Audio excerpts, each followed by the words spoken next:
with all the things to consider in this race, the weather, the track, the other drivers, I turn out to be my own worst enemy. Let me show you how I did it.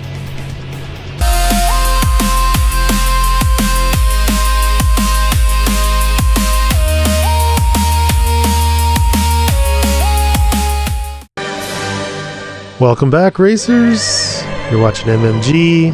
My name's Tom, and we are back in the World Series. This is round one of the Manufacturers Cup. I really like these World Series races. I think that they play to my strengths. So, 20 laps at Spa, and this is one of the early morning races. And I know you couldn't see it, but I think I'm in over my head in this lobby. Lots of B drivers, which, well, as you can see how I qualified in P9, I don't really think I have the pace to make any kind of moves in this lobby. So, anyway, I'm going to try it out, though. It's a good experience. And turns out to be pretty good racing. So, up the mid pack.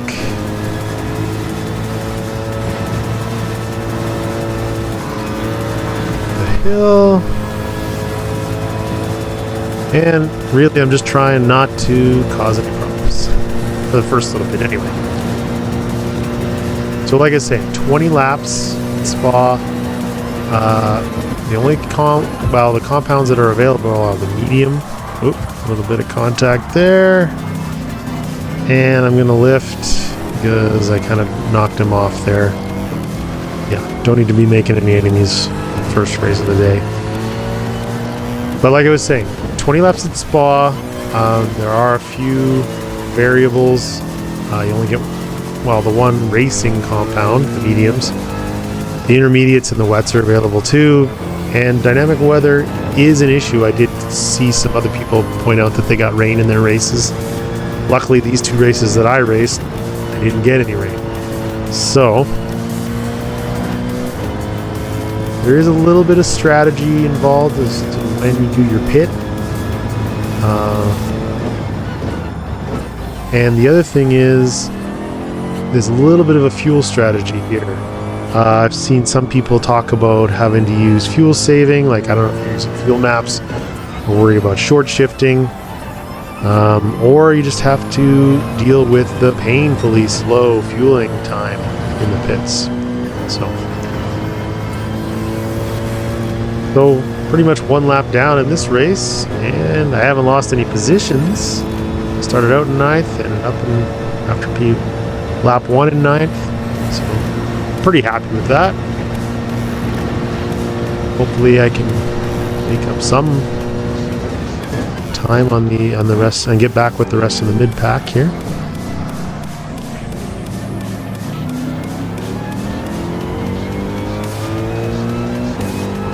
So actually, not too much changes in this race. So fast forward to the end, I've moved up a couple spaces, I think mostly due to pitting. And as you can see, I wasn't over my head in this lobby, but not really much room to improve. Anyway, P7, not bad.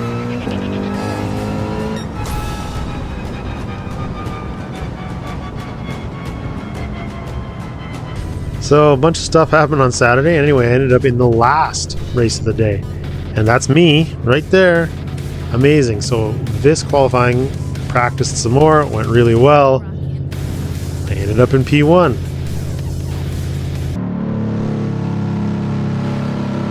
So I wasn't really sure how this was going to play out. This lobby is a little bit more my speed, pun intended. And I wasn't really sure what was going to happen. So I know going down into corner 1 here, it can be a little bit dicey.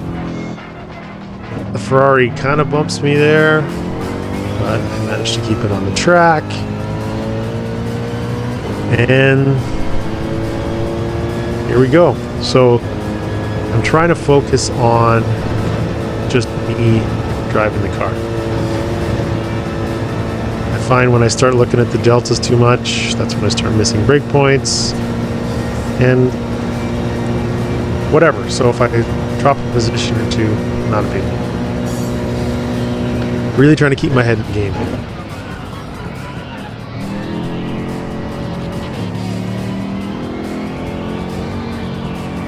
Like I said, I did a bunch of practicing. I got the breakpoints down quite well. I turned off the brake marker. I don't know if you noticed that. I have a lot of replays from earlier where I had to use that brake marker, and I'm trying to get rid of that last one of the aids that I was using. So it looks like it's working out pretty well. I can see that you can see the delta's growing. I'm sort of pulling away pack there, which seems good.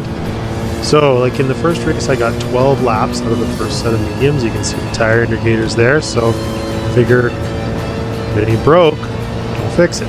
So, I'm gonna head into the pit here at the end of lap 12. Chicane, the brake marker, nicely. I gotta slow it a little extra because I'm going into the pits here. I really don't want a 3-second penalty. Anyway, and I don't know if you spotted the bonehead mistake there, but I got a little button happy and I skipped the fueling. Unbelievable. I am furious with myself right now. Anyway, I get the tires on. Everybody else pits with me. And I'm really, now I have to be watching that delta. See, it's at 21 seconds. And I'm trying to figure out when is going to work. So see, I check the fuel map here once I get on the straight just to see how many laps I can do. About 3 laps, 3 and a bit. So, but the delta's still at 25 seconds, so I figure, okay, I should do this now. So very next lap, jump back in the pits again. No tires this time. And there we go. Wait. Watch this. Look how painfully slow this fueling is. There's 1 position. 2 positions. 3. 4. But because of the lap or the pit lane, I jump out ahead. So back into P2. And okay. Now I'm trying to get my game on again, trying to get my head back in the game. Focus on the track and just hunt this guy down. I was obviously had the pace. I mean, I've set the quickest lap. So here we go. Fast forward to lap 14. I've caught up to P1. I'm trying not to be like, I don't want to just ram them off or push to pass or something like that. I'm trying to do this, you know, professional like. As much as that is. Anyway, wait for my mistake, wait for my opening. I think that might have been it there. He gets a penalty for going wide there. So I wasn't watching. Oh, anyway, don't get a good run out of the corner. I didn't mean to bump him there. I didn't really have any place else to go. But as you can see in my mirror there, P2 got a wicked run out of that corner. And he has got me inside. I tried to do a little switch back and it didn't quite work. So I had P1 for 5 seconds. Whatever. So get a really good run out of up the hill here. And there we go. So now what I'm trying to do is get back into my original mindset. Like I've said about 3 times in this video. Drive the track. Try to make it consistent. No silly mistakes.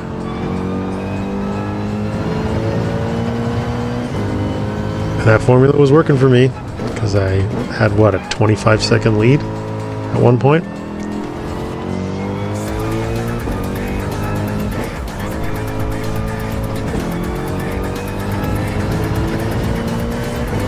Okay. So we're up over just half a second now. Keep it smooth.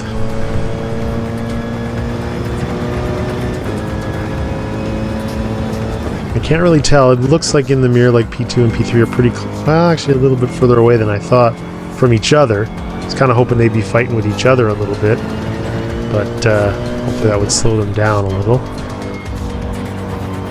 Big corner here, leading onto that back straight. Trying to get this without lifting. There we go. So he closed up a little bit there. I'm back up almost to half a second again.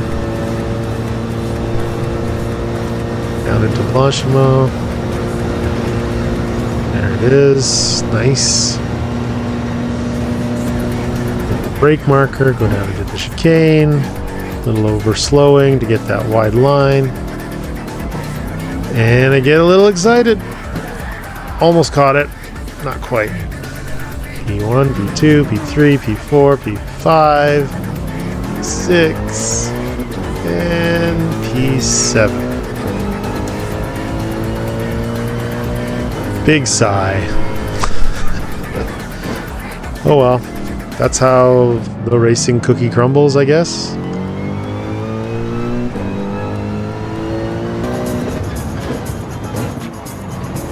So fast forward to 17, moved up a couple spots, or at least one spot. There we go.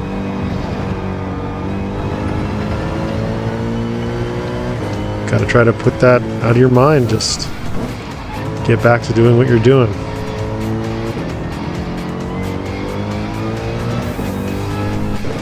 Hit all your break points, hit those apexes. That's going to make a big difference.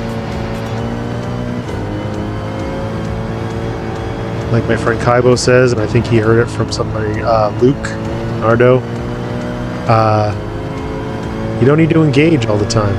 If there's a group of cars in front of you like this, I don't need to be pushing there. That's just gonna, I'm waiting for my opening. I'm not trying to make one. So, but while I'm doing that, I'm not watching behind me, and the Jag is making his opening. Oh well.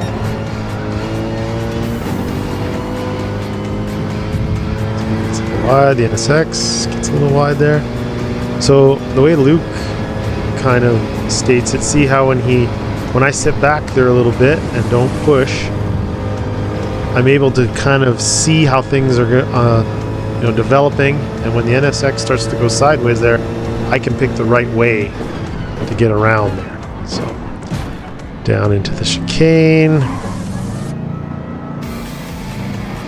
Good exit of the corner here. Nice. So yeah. P6. 2 laps, 3 laps to go.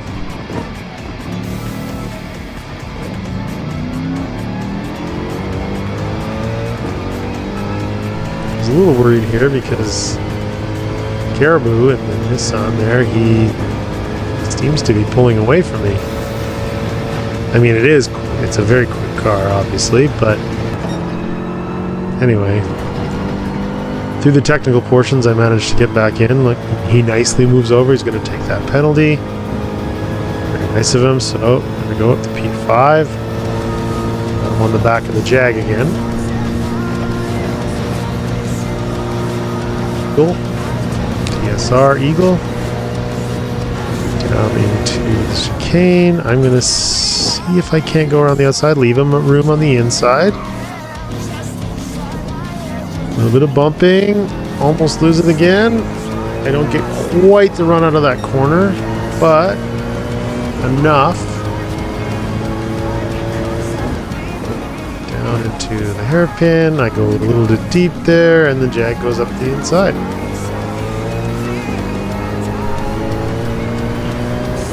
So falling behind, getting the slipstream. 2 laps left. Let's see if I can find a space here. Less than 2/10 behind down the straight. With the slipstream, this can really turn out to be like he moves to the outside on the racing line, so I'll take the inside. Braking. Leave some space. He drops in behind. So let's just see if I can hit those apexes. Get on the accelerator nice and smooth. Not bad. Tight line through here. And then acceleration marker. So anyway, the lesson from this race is even when you think everything's going right, if you don't pay attention, something can go wrong. I guess maybe the other lesson is to try to clear your head and just focus on what you're doing at the time. Anyway, stayed in P4, couldn't quite catch up enough to P3, but turned out pretty well. P4. So, I've been trying some new editing, added an intro. Hopefully, that's going to translate into some more viewers. If you like what you're seeing, or if you have some suggestions, leave a comment. If you like watching Gran Turismo content from an average driver, hit the like button. If you want to see more of this content, give me a subscribe. See, maybe we'll get up to 15. Thanks for watching. We'll see you again next time.